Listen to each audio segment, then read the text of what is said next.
You may think that modern brake systems are too sophisticated for the average person to work on. But here at Haynes, we've taken apart brake systems on all the popular models, and we gotta tell you, it's actually easy once we show you how. The basic brake system hasn't changed much in 50 years or so. The most recent development is anti-lock brakes, commonly called ABS. The ABS system can get complicated, but you don't need to mess with it to do the typical brake pad replacement. Hi, this is Mark, your Haynes technician. The disc brakes on your car work the same basic way as the brakes on a bicycle. Although operated by fluid pressure instead of a cable, the pads are pressed against the disc to stop the wheel. These pads wear down with time and require replacement. Checking the amount of pad material remaining periodically will let you know when the pads need to be replaced.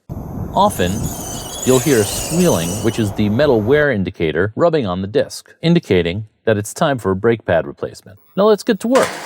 Spray the caliper down with brake cleaner. We have a lift, so of course we're going to use it.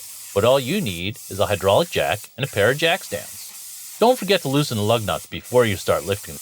Next, siphon off some of the old brake fluid from the master cylinder and dispose of the fluid responsibly. You need to make room for the fluid that's displaced when you push the pistons back into the calipers. Be sure not to spill any brake fluid because it can eat away the paint.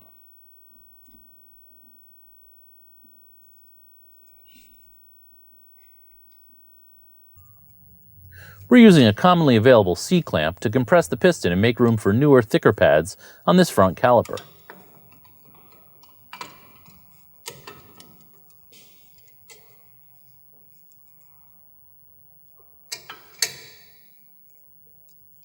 On some calipers, most notably rear disc brakes with a built-in parking brake mechanism, either mechanical or electric, you'll need a special tool to retract the brake piston. Your Haynes manual will have all the details.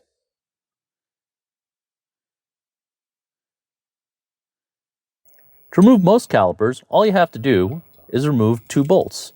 On many models, like this one, you only have to remove 1 bolt and rotate the caliper up and out of the way. Hold the caliper up with a piece of wire like a bent coat hanger to prevent stressing the rubber hose. If you have to remove the caliper completely from the bracket, it's even more important to have the wire hanger handy.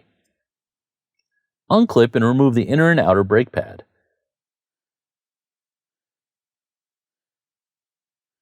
If the new brake pads came with new clips, remove the old ones as well. Add a little bit of high-temperature grease to the clips to make the pads slide easier.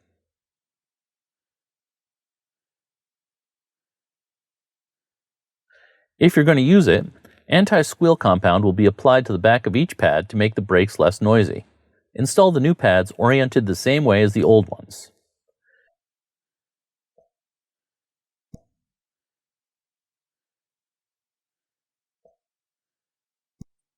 Apply a small amount of high-temperature grease to the caliper slide bolts.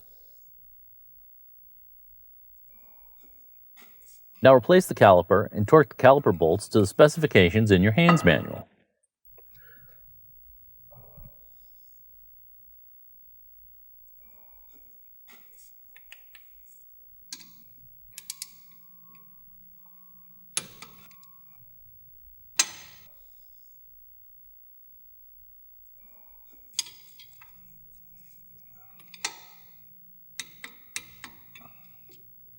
Pump the brake pedal a few times and check the brake fluid level before you drive the car.